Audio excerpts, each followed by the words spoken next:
jërë ngeen jëf ci ànd beeg Observatoire TV tey nag ñuy teewoo bataaxal bi njiitu réew mi bind njiital assemblée nationale ngir am xalaatam ci tas googa mu bëgg a tas assemblée gi ngir dimbale leen ngeen xam dëgg lu tax président Bassirou Diomaye Faye bind Amadou Mame Diop sekk nañu ci waxtaan wu yaatu ak docteur Mbaye Cissé chercheur spécialiste ci wàllu étude de droit comparé ñu ànd teewlu ko bu leen fàtte aimer vidéo bi partagé ko ngir may ñeneen ñu mun ci jot bu ngeen abonné gul itam def leen ko ngir dara dootu leen rëcc. Oui, effectivement Fatou maa ngi lay nuyu di nuyu également say téléspectateurs.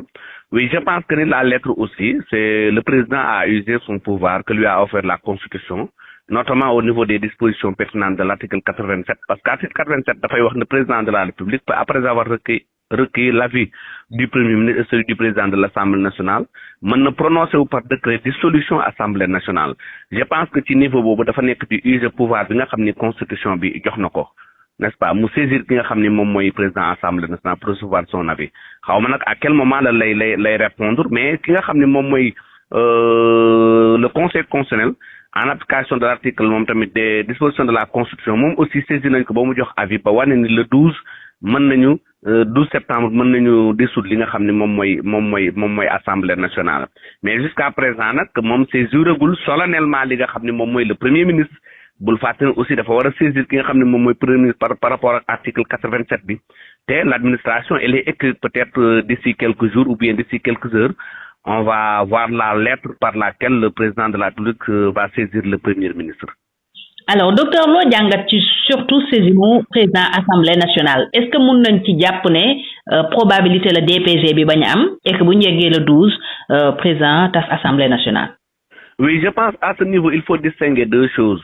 Parce que moi je pense que ni avec la lettre bi nga xam ne bind na ko assemblée président assemblée nationale dama jàpp ni boobu il est en train de préparer la dissolution de l'assemblée nationale en même temps mi nga xam ne moom fixé na par décret en application de l'article 84 par priorité parce que moom la ñuy def priorité li nga xam ne moom mooy fixé datu DPG bi le 13 donc damay gis ne à ce niveau dafa poser benn acte politique parce que bul fàttali le président de la République et son premier aussi de ay politiciens la ñu parti la ñu yor donc foofu dañuy poser benn acte politique donc il y a un jeu politique entre le président de la République et le président de l'Assemblée nationale bi nga xam ne moom fixé na woon la date du 11 en violation manifeste de l'article 84 moom mu ñëw user son pouvoir bi nga xam ni constitution bi jox na ko mu fixé par priorité li nga xam ne moom mooy 13 donc foofu da ngay gis ni mi ngi poser ñaari acte mi ngi poser acte pour respecter les mesures constitutionnelles mi nga xam ne saisir na président assemblée nationale saisir ni nga xam ne moom mooy conseil constitutionnel mais également mi ngi poser ay actes politiques di def benn jeu de ping-pong benn guerre entre moom ak le président de l'Assemblée nationale foofu nag da ngay def distinction bi en tant que politique ak en tant que analyste donc prémisse yi mooy wane ni date le 13 boobu c'est juste benn date boo xam ne peut-être mën na am aussi DPG bi du am mais le fait que mu saisir le président de l'Assemblée nationale après avoir saisi le conseil constitutionnel bientôt su saisir le premier ministre de manière solennelle par la voie écrite dañuy gis ñu kon bientôt il va dissoudre l'Assemblée nationale. kon DPG mun na bañ am. DPG effectivement mën na bañ a am parce que man je pense que jusqu'à présent le 12 peut-être vers minuit peut-être on va avoir le comment dirais-je un décret de présidentiel buy circuler pour dissoudre l'Assemblée nationale parce que bul fàttali aussi d'après les allégations du premier ministre de la fois dernière waxoon na ni également à partir du 12 di ngeen tal leneen lu dul nekk des députés au niveau de l'Assemblée nationale mais comme bientôt le 12 presque jot na te le 13 aussi bi mu war a def DPG bi fixé nañ ko est-ce que diggante bi aussi dina ci recevoir l'avis du président de l'Assemblée nationale donte ko constitution bi joxu ko benn délai ak est-ce que aussi diggante bi dina ci saisir ki nga xam ni moom mooy le premier ministre après avoir saisi le conseil constitutionnel ba mu joxe li nga xam ni moom mooy avis parce que actuellement des na premier ministre kenn saisiragu ko président Assemblée nationale également joxewu réponse am je ne sais pas si le silence durant nombre de jours vaut décision de rejet ou bien avis favorable ou non favorable mais en tout cas la constitution a posé le principe. Est-ce que bu jotul tontu Amadou Mame Diop à temps loolu dina ko tere tas assemblée nationale. waaw loolu problème mu délai boobu nag moom la constitution mi nga xam ne moom la constitution réglementé wu ko dafa wax ni rek après avis. bu prononcé wu par décret après avis mën na prononcé wu par décret pour dissoudre assemblée nationale diggante bi nag xat na xaw ma nag ban délai la war a am pour nga xam ni moom la war a répondre moom ki nga xam ni moom mooy le président de l'Assemblée nationale. mais en tout cas dafa war a am seen avis pour mun a tas est-ce que du bu conseil constitutionnel rek la soxla pour mun a poser acte boobu wala il lui faut impérativement les réponses du premier ministre et du président de l'Assemblée?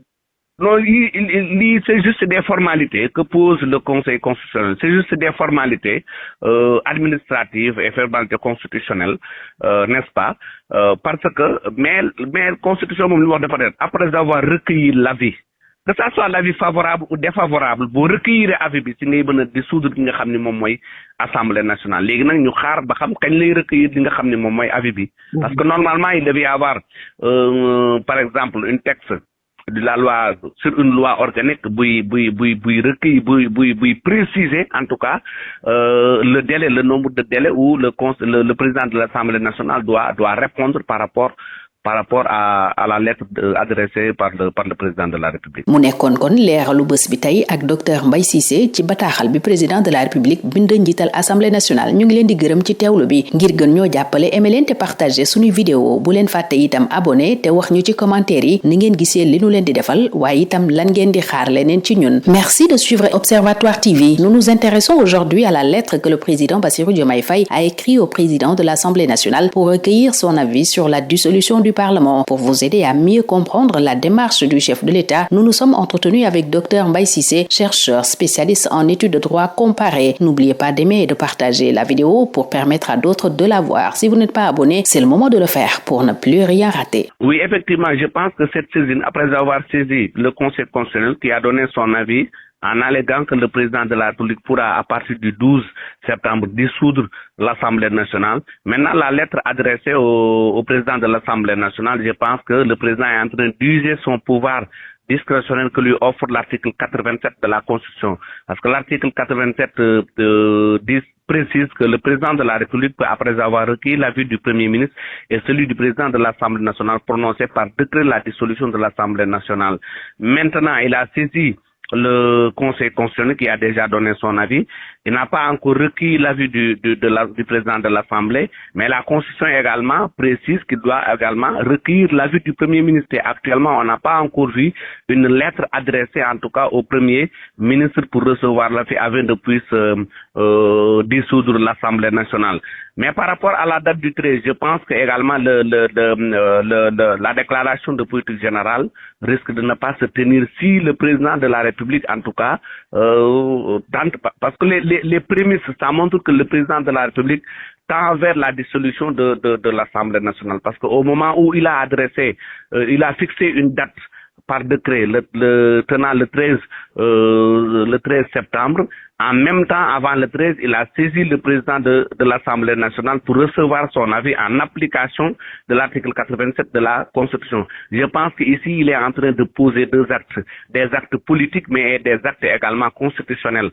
Des actes politiques, notamment le fait de fixer la date du 13, n'est-ce pas? C'est un acte politique. En même temps de saisir le président de l'Assemblée nationale. Mais les actes constitutionnels également, le fait de saisir le Conseil constitutionnel, mais en même temps aussi de saisir le président de l'Assemblée nationale. Je pense qu'il est en train de faire un ping-pong, un jeu politique, une guerre entre lui et l'Assemblée nationale. Mais je pense que d'ici sous peu, on va recevoir en tout cas les résultats de ces actes posés par le président de la République. On peut en déduire que c'est une probabilité que la DPG ne se tienne pas le 13. Oui, je pense que à 80%, la déclaration de politique générale ne va pas se tenir. Parce que pourquoi? Quelle est l'opportunité, en tout cas de la lettre que le président de la République envoie bien avant, à quelques jours de la tenue de la déclaration de politique générale au monsieur le président de l'Assemblée nationale? Je ne vois pas l'opportunité. Parce que la Constitution exige les trois saisines. D'abord la saisine du Conseil constitutionnel qui a déjà donné son avis, favorable d'ailleurs, pour dissoudre l'Assemblée nationale à partir du 12. Mais en même temps, bien avant le 13, il a saisi le président de l'Assemblée nationale.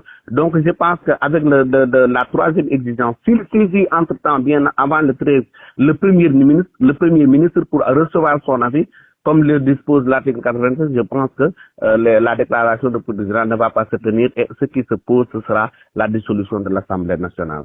Est-ce que aussi, docteur, le président est obligé d'attendre la réponse du président de l'Assemblée pour procéder à la dissolution du Parlement? Oui, effectivement, parce que ici la Constitution, elle est formelle. La Constitution dit que le président de la République, après avoir recueilli l'avis, maintenant que ça soit l'avis est favorable ou défavorable, mais il s'agit de recevoir d'abord l'avis. Et l'administration, elle est écrite. Donc, il va falloir impérativement attendre la réponse qui va émaner du président de l'Assemblée nationale pour poser d'autres actes vers la dissolution de l'Assemblée nationale. Pour nous soutenir davantage, merci d'aimer et de partager nos vidéos. N'oubliez pas aussi de vous abonner et de nous dire en commentaire ce que vous pensez des sujets que nous traitons et vos attentes. À très bientôt sur votre chaîne préférée.